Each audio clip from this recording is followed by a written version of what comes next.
नमस्कार, स्वागत है आप सभी का। आप देख रहे हैं MS24। मैं हूं आपके साथ श्रवण दंबोले।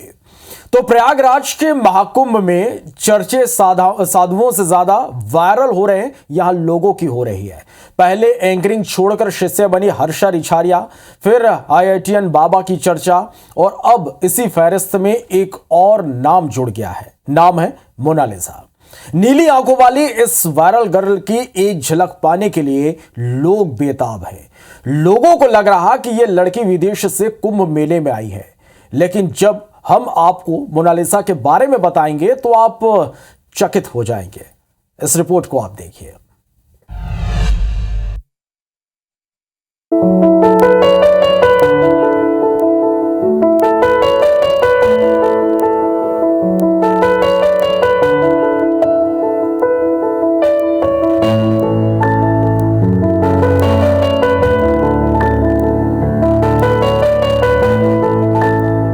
सांवली सूरत और नीली आंखों वाली इस खूबसूरत वायरल गर्ल का नाम है मोनालिसा। प्रयागराज के महाकुंभ में माला बेचने वाली मोनालिसा की इस वक्त हर तरफ चर्चा है। हर कोई इस महाकुंभ की मोनालिसा के साथ एक तस्वीर खिंचवाने को बेकरार है।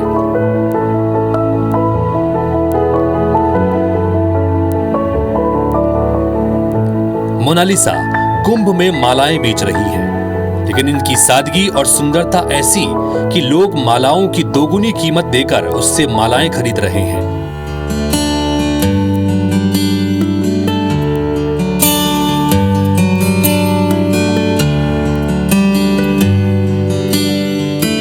मोनालिसा वायरल है और अब हर कोई जानना चाहता है कि ये कौन है और कहां रहती है। तो आपको बता दें कि 16 वर्षीय मोनालिसा मध्य प्रदेश की आर्थिक राजधानी इंदौर से है और वो अपनी नेचुरल ब्यूटी के चलते महाकुंभ में छाई हुई है। मोनालिसा न किसी आश्रम में रुकी हैं, न किसी महामंडलेश्वर की शिष्या हैं। मोनालिसा साधु संतों को मालाएं बेचने के लिए इस महाकुंभ में आई है। लोग मोनालिसा का वीडियो बन इसके साथ तस्वीर खिंचवाने के लिए लोगों की लाइन लग रही है। महाकुंभ में आस्था की डुबकी लगाने के लिए देश विदेश से श्रद्धालु पहुंच रहे हैं। वहीं ये कुंभ कुछ लोगों के लिए वरदान से भी ऊपर साबित हो रहा है। पहले वायरल साध्वी के नाम से फेम पाने वाली हर्षा रिछारिया, उसके बाद IIT बाबा का फेमस अवतार और अब इंदौर की वायरल गर्ल मोनालिसा।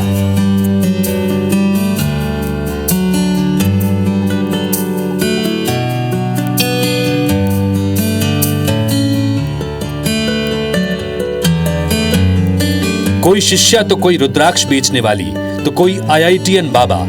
फेम ऐसा कि अब ये किसी पहचान की मोहताज नहीं, बल्कि सबसे चर्चित चेहरों में से एक बन चुके हैं। Bureau report IBC24।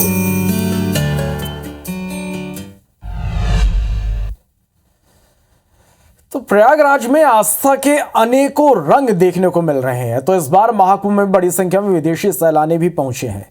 यह विदेशी कुंभ सिर्फ घूमने नहीं आए हैं, बल्कि भारतीय सनातन संस्कृति से रूबरू भी हो रहे हैं। ऐसी एक रशियन कपल की स्टोरी हम आपको दिखाते हैं।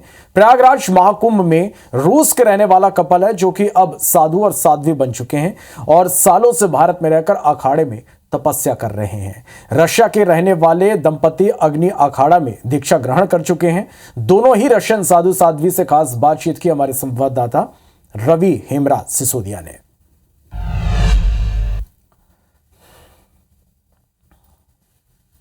महाकुंभ के बारे में हम बात कर रहे हैं और इसी तरह आप देखेंगे कि जो लगातार तपस्या करते हैं, जो अपनी साधना करते हैं, उनकी किस तरीके की तपस्या साधना रहती है वो हम आपको यहाँ पर दिखाने का प्रयास कर रहे हैं। और आप देखेंगे कि सनातन धर्म में कितनी शक्ति है, सनातन धर्म में कितना एक तेज है, वो आपको यहाँ पर नज़र आ रहा होगा।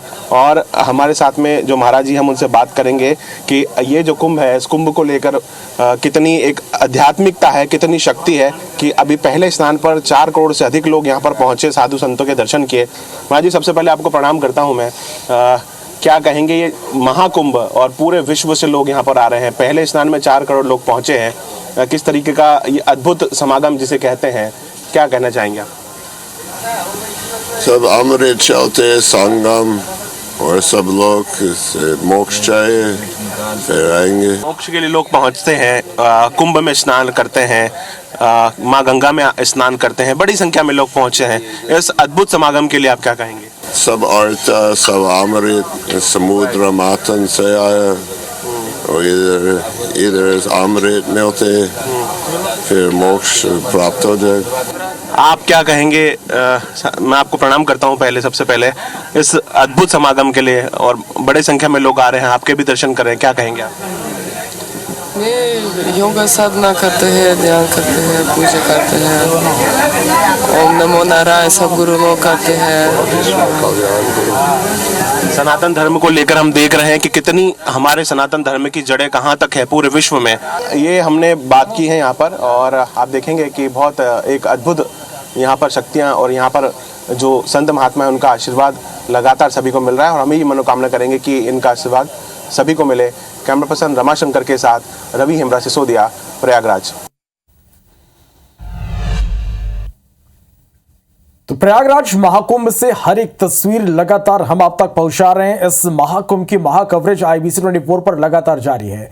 सीधा रुख कर लेते हैं प्रयागराज का। हमारा संवाददाता स्टार जैन इस वक्त हमारे साथ सीधे प्रयागराज से लाइव जुड़ गए हैं। स्टार, इस महाकुंभ में अलग अलग रंग भी देखने को मिले, हर एक तस्वीर IBC 24 के जरिए लोग घर बैठे हमारे माध्यम से देख पा रहे हैं। आज की हम बात करें यहाँ स्टार, तो कितनी बड़ी संख्या में श्रद्धालु पहुंचने वाले हैं, क्या खास इस वक्त आप देख पा रहे हैं?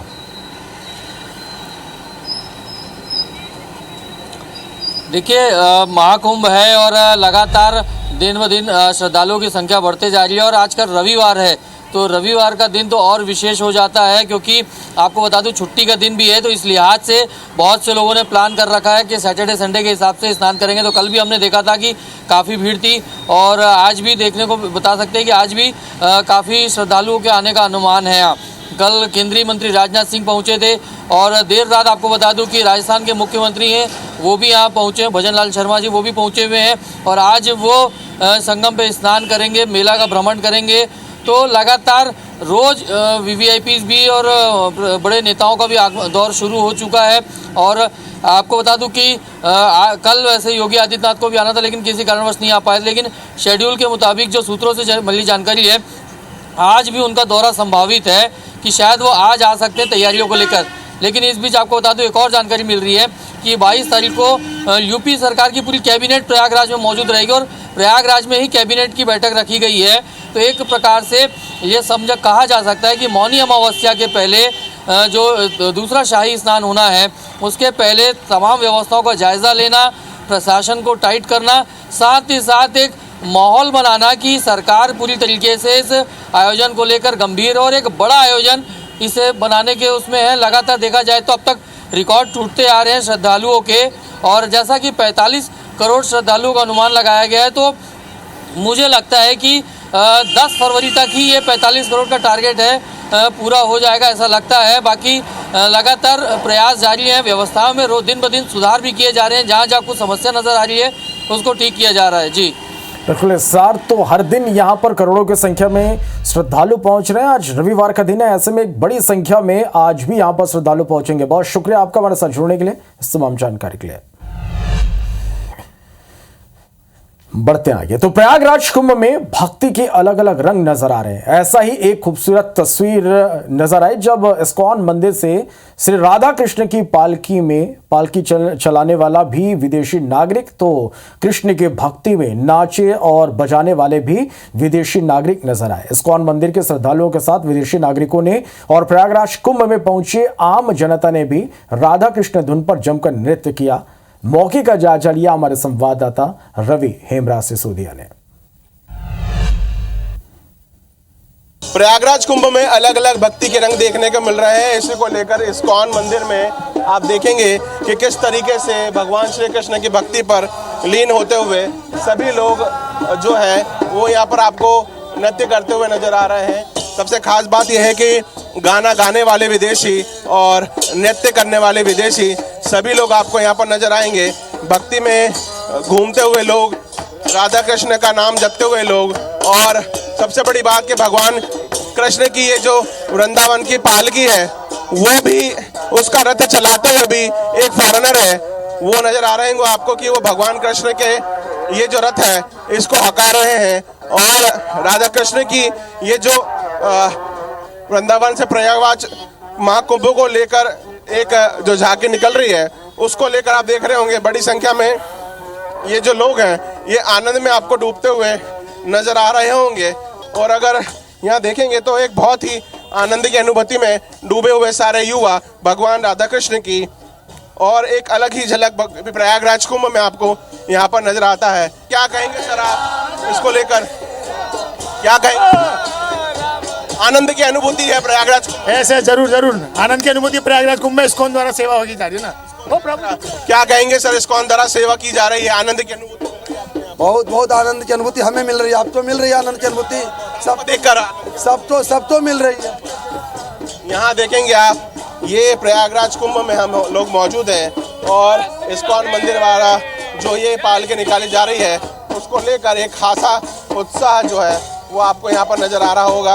एक बहुत अच्छा आनंद का अनुभूति यहाँ पर, क्या विदेशी क्या देशी लोग सभी लोग यहाँ पर आपको नजर आ रहे होंगे। और आप देखेंगे sir, what would you like to say about it? Hare Krishna, we are from ISKCON, doing everyday Harinam Sankirtan for Kumbh Mela, and we're selling Prabhupada's books, 20 rupees for one Bhagavad Gita and Kumbh Mela book. Hare Krishna, Krishna Krishna, Hare Hare, Hare Ram, Ram Ram, Hare Hare. Lord Chaitanya Mahaprabhu predicted every town, not just India, everywhere, Russia, Africa, Australia, Europe, everybody chant Hare Krishna. बिल्कुल, देखिए ये एक अलग ही आनंद की अनुभूति है। यहाँ पर आपको समझ में आएगा कि किस तरीके से सभी युवा जो हैं एक अलग आनंद की अनुभूति में डूबे हुए हैं। कैमरा पर्सन रमाशंकर के साथ रवि हेम्ब्रा, सिसोदिया, प्रयागराज। तो प्रयागराज महाकुंभ में भक्ति के अनोखे रंग दिख रहे हैं। एबीसी 24 की टीम महाकुंभ से जुड़ी हर रोचक तस्वीर आप तक पहुंचाने में जुटी है। इस बीच हमारी मुलाकात हुई अद्भुत स्वामी श्री कृष्ण से, जहां श्री कृष्ण वो भी बुलेट पर सवार बाबा महाकाल की नगरी उज्जैन से आए। ये शख्स अपना नाम अद्भुत स्वामी श्री कृष्ण बताते हैं, जो श्री कृष्ण का पूरा श्रृंगार करके अपने 500cc बुलेट से महाकुंभ में घूम रहे हैं। ये लोगों को संकल्प दिला रहे हैं कि वो कुंभ स्नान में पाप धोने के बाद कोई नया पाप ना करें और अगला जन्म सुधारने के लिए 16 अक्षर वाले महामंत्र का जाप करें। एबीसी 24 से बातचीत में इन्होंने यह महामंत्र गाकर भी सुनाया। ये महाकुंभ में जहां भी पहुंच रहे हैं वहां उन्हें देखने के लिए लोगों की भीड़ जुट जा रही है। महाकुंभ में आए अद्भुत स्वामी श्री कृष्ण से बात की हमारे संवाददाता विजेंद्र पांडे ने। तीर्थराज प्रयागराज की पुण्य धरा पर आयोजित हो रहे इस महाकुंभ में अद्भुत ही रंग आध्यात्म के सनातन संस्कृति के देख रहे हैं और तरह तरह के साधु संत महात्मा सन्यासी भी यहाँ पर मिल रहे हैं। लेकिन आज मैं आपको एक विशेष व्यक्ति से मिलवाने जा रहा हूँ और इनका श्रृंगार देखकर आप कहेंगे मानो द्वापर युग के श्री कृष्ण इस महाकुंभ में आ गए हों। यह है अद्भुत स्वामी श्री कृष्ण, इनका नाम है। और मेरी बाईं तरफ आप देख रहे हैं कि इन्होंने किस तरह से श्रृंगार कर रखा है और ये प्रभु श्री कृष्ण का श्रृंगार है जो कि द्वापर युग में प्रभु श्री कृष्ण की जो आप कल्पना करते हैं उन्होंने किया होगा। माथे पर देखिए आप, सिर पर मोर मुकुट लगा रखा है, एक विशाल मुकुट भी है और उसके बाद आंखों में चश्मा अगर छोड़ दिया जाए तो प्रभु श्री कृष्ण ही लग रहे हैं। और माथे पर कितना सुंदर श्रृंगार किया हुआ है, हाथों पर मुरली है और श्रृंगार देखिए आप। और बड़ी बात यह है देखिए कि एक बुलेट पर सवार हैं और ये हमें बताया गया कि उज्जैन से आए हैं और इसी बुलेट से वो इस महाकुंभ मेला क्षेत्र में घूम रहे हैं। और श्रृंगार में थोड़ा सा और दिखाता हूँ, पैरों में आप तोड़े देखिए, पैरों में तोड़े देखिए कि ये विशाल तोड़े पहने हुए हैं, पैजनियाँ हैं, पायल है और धोती पहने हुए हैं और आनंद में है। तो आनंद में है और अद्भुत स्वामी श्री कृष्ण नाम बताते हैं। यही नाम है आपका महाराज जी? क्या नाम है? हमारा नाम अद्भुत स्वामी श्री कृष्ण। तो ये वेश आपने प्रभु श्री कृष्ण का धरा है, क्या संकल्प था आपका ऐसा? मैं क्या है, बचपन में तपस्या करता था, साधु बनना चाह रहा था, फिर किसी ने साधु नहीं बनाया तो भगवान ने मुझे ऐसा रूप दिखाया कि मैं ऐसा बन के भगवान की भक्ति करूं, प्रचार करूं। जब से हमेशा दिन रात ऐसे ही रहता हूं। तो कहाँ से आए हुए हैं आप? मैं महाकालेश्वर उज्जैन मध्य प्रदेश से आया हूँ। महाकाल की नगरी से आए हैं और संगम नगरी में आप पहुंच गए हैं और आनंद चेहरे पर दिख रहा है आपके। ये बुलेट का क्या रहस्य है कि प्रभु श्री कृष्ण जो है वो बुलेट पर सवार हैं? क्या है कि अब रथ चलाओ, घोड़े लाओ, रथ 4 पहियों का रहता है, कार 4 पहियों की रहती है, ऊपर नीचे। ये बुलेट सबसे अच्छा है कि इस पे अपन बैठ सकते हैं, है ना, और स्वतंत्र रह सकते हैं। क्योंकि मैं पगड़ी बड़ी लगाता हूँ तो कार में नहीं बैठ सकता मैं किसी पर, तो मैं सबसे अच्छी बुलेट ही रहती है, तो बुलेट पे बैठ गया मैं। और मुझे ये बताइएगा कि ये जो श्रृंगार आपने अलग अलग कर रखा है, ये कैसे मैनेज किया और क्या पूरे समय इसी भेष में रहते हैं आप? मैं जो है यहाँ पर 60 ड्रेस लेके आया हूँ, 60 ड्रेस, मैंने 2 महीने की तैयारी करके आया हूँ मैं। और नीचे से ऊपर तक वही 60 जूती, 60 चश्मे, 60 आइटम। ये श्रृंगार में कितना समय लगता है आपको? क्या पूरे समय इस अवस्था में रहते हैं? सोते समय तो श्रृंगार उतारना होता होगा। मैं क्या है कि 2 बजे के बाद श्रृंगार उतारता हूँ और फिर इसके बाद सुबह से फिर दूसरा करता हूँ और दूसरा करके फिर दूसरा रंग, दूसरा श्रृंगार। अगर कोई भी आदमी अगर एक माला 16 अक्षरी की जप देगा तो उसके 16 माला हो जाएंगी। तो मैं मंत्र आपको बताता हूँ और मनुष्यों को ऐसा करना चाहिए। हाँ, मंत्र बताइए। हरे कृष्णा कृष्णा कृष्णा हरे हरे, हरे राम राम राम हरे हरे। पर कृष्ण भगवान की क्या बात है, क्या बात है। प्रभु श्री कृष्ण जैसी आपकी मुस्कान भी नजर आ रही है और श्रृंगार के तो क्या ही कहने। कैमरामैन अखिलेश के साथ विजेंद्र पांडे, IBC 24, प्रयागराज। प्रयागराज में हो रहे महाकुंभ में आस्था की डुबकी लगाने लाखों की संख्या में रोजाना श्रद्धालु पहुंच रहे हैं, जिसमें महिलाएं, बुजुर्ग, बच्चे, हर वर्ग के लोग शामिल हैं। पवित्र नदियों में स्नान के बाद महिलाओं को वस्त्र बदलने में दिक्कत होती है और कई तरह की परेशानियों का सामना करना पड़ता है। इस बात को ध्यान में रखते हुए सभी घाटों पर लज्जा कक्ष बनाए जा रहे हैं। दरअसल यह लज्जा कक्ष कोई कमरा नहीं बल्कि एक छोटा सा टेंट है। इसकी सुविधा निःशुल्क प्रदान की जा रही है। लज्जा कक्ष को लेकर हमारे संवाददाता स्टार जैन ने महिलाओं से बात की। महाकुंभ में आस्था की डुबकी लगाने हर कोई यहाँ पहुँच रहा है त्रिवेणी संगम पर, चाहे महिलाएं हो, चाहे पुरुष हो, चाहे बच्चे हो, चाहे बुजुर्ग हो।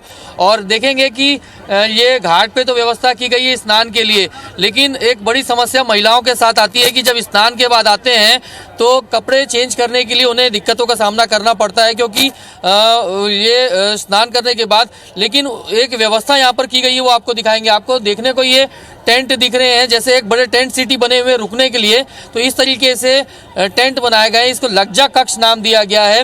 दरअसल ये एक प्रकार से टेंट है। यहाँ पर आप देखेंगे तो अंदर जाकर आप यहाँ पर चेंज कर सकते हैं, चेन खुल जाता है ऐसे, और ये अंदर जाकर महिलाएं चेंज कर सकती हैं और बिना हिचकिचाहट के। तो ये एक बड़ी सुविधा है। कुछ महिलाएं हैं, उनसे बातचीत करते हैं, क्या वो कहेंगे। बताइए आप लोग क्या कहेंगे, जो व्यवस्था की गई है कितनी बड़ी सुविधा है आप लोगों के लिए है? बहुत अच्छी सुविधा है ये जो व्यवस्था की गई है।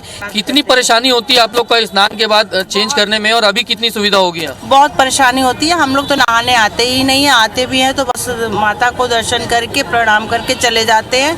अब ये सब देख के तो बहुत अच्छा लगा, हम लोग को नहाने की इच्छा भी हुई और हम लोग नहाए हैं, बहुत अच्छा लगा। बताइए क्या कहेंगे सुविधा को लेकर? अच्छी सुविधा की सरकार ने, और ये जो टेंट लगाए हैं ये तो बहुत ही अच्छे लगाए हैं। यहाँ पे कोई गंदगी की भी नहीं हो पाएगी ना। अभी क्या दिक्कत होती है स्नान करने के बाद आप लोगों को? सामान वहाँ नहीं रख सकते, लेकिन यहाँ पे टेंटों में अपना आराम से अपना चेंज भी कर लेंगे और सब कुछ कर लेंगे। बहुत बढ़िया सुविधा है जो कंपनी कैसे है।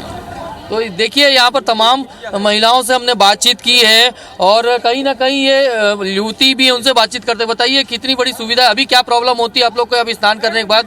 कपड़े बदलने का जगह नहीं, वहाँ पे पूरा गीला हो गया है। ये बहुत अच्छा है, यहाँ की सुविधा बहुत अच्छी है जी। देखिए महिलाएं हैं, युवतियां हैं, सभी ये बात को कह रही हैं कि व्यवस्थाएं बहुत अच्छी है। स्नान करने के बाद थोड़ा सी दिक्कत होता था कपड़े बदलने में, क्योंकि गीला भी होता था और भीड़ रहती थी। खुले में मजबूरी में उन्हें घेरा बना के चेंज करना पड़ता था, लेकिन इस प्रकार से अब लज्जा कक्ष जो स्थापित किए जा रहे हैं उसके बाद इनका ये कहना है कि एक बड़ी सुविधा है यहाँ पर सरकार की तरफ से, और ये कहीं ना कहीं इस प्रकार की व्यवस्थाएं यदि महाकुंभ में की जा रही है तो ये बहुत बड़ी उपलब्धि है, खासकर महिलाओं के लिए, क्योंकि बड़ी संख्या में महिलाएं भी स्नान करने आती हैं और ऐसे में बहुत सी महिलाएं होती हैं जो लज्जा के कारण शायद स्नान नहीं कर पाती थी। लेकिन इस प्रकार से अब जब कक्ष बनाए जा रहे हैं, टेंट, स्मॉल टेंट बनाए जा रहे हैं चेंजिंग रूम के लिए, तो ये बड़ी सुविधा और उनका ये मानना है कि अब आसानी से स्नान सभी महिलाएं कर सकेंगी। यहाँ कैमरामैन अखिलेश के साथ स्टार जैन, IBC 24 प्रयागराज। चलिए, महिलाओं से हमने बातचीत की है, युवतियों से बातचीत की, उनका कहना है कि बहुत बड़ी सुविधा ये टेंट की दी गई है और इससे क्या होगा कि स्नान करने के बाद जो कपड़े बदलने में उन्हें दिक्कत होती थी वो दिक्कत अब दूर हो जाएगी, और जो महिलाएं लज्जा के कारण कि स्नान नहीं कर पाती थी कि कैसे कपड़े बदलेंगे, कैसे चेंज करेंगे, तो उनके लिए भी ये व्यवस्था की गई है और वो लोग भी अब मान रहे कि वो स्नान कर सकेंगे। लेकिन आपको एक और बता दूं कि ये साधारण टेंट नहीं है, क्योंकि आजकल एक बड़ी समस्या होती है कि मोबाइल भी सब रखते हैं, तो अंदर की सुविधा की आपको बताएंगे, देखेंगे यहाँ पर आप।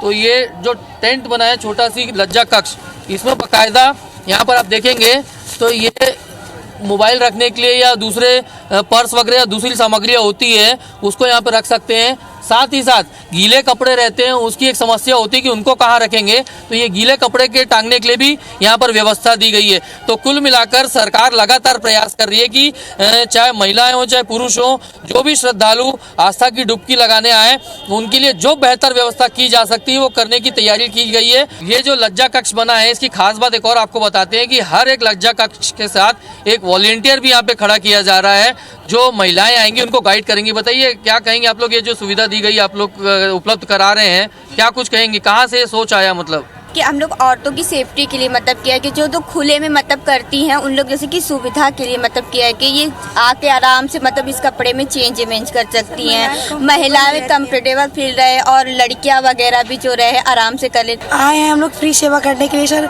हम लोग भी चाहते हैं कि हम लोग भी पुण्य कमा के जाएं सर। ये हमारा कहना है कि हम लोग औरतों को और महिलाओं को कंफर्टेबल देखना चाहते हैं, अच्छा फील, जब वो लोग अच्छा फील करेंगे तो हम लोग को आशीर्वाद बहुत लगेगा।